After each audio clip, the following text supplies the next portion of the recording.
Welcome back to round 4 of the Global Time Attack here at New Jersey Motorsports Park.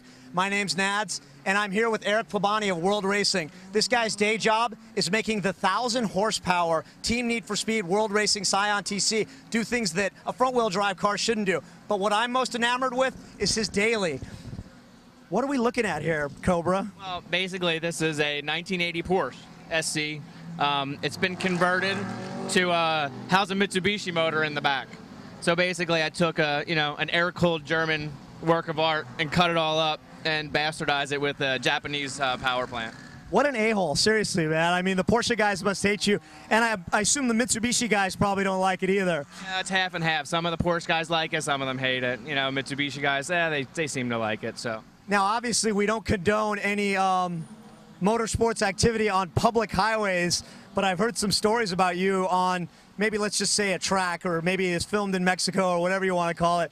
There's certain Hayabusas that you've run with, and you actually walk on those crazy leader bikes, huh? Well, Hayabusa is more than a leader bike. Yeah, a little bit of more than a leader, but it seems to catch them up around 180, but, you know, unclosed, it's racetracks only. Now, how did you make the 4G63 work with the 911 chassis?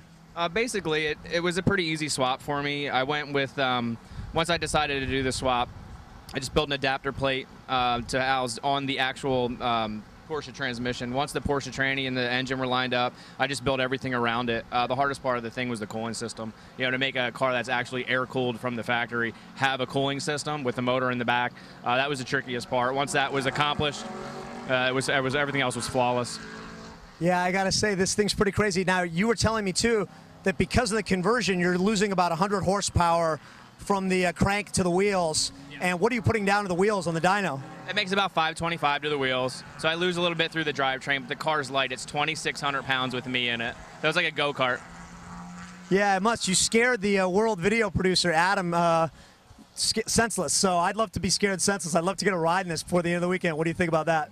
I'll give you a ride. Adam didn't talk to me for 3 hours after I gave him a ride, so it's up to you. See, Cobra says he's going to give me a ride, but I don't think he's talking about the car, so I'm getting a little nervous here. But love the car. Thank you very much for bringing it out and rocking the GTA windshield banner. Yeah, thanks for having me. Eric Plebani from World Racing and his massive 4G63 powered daily 911.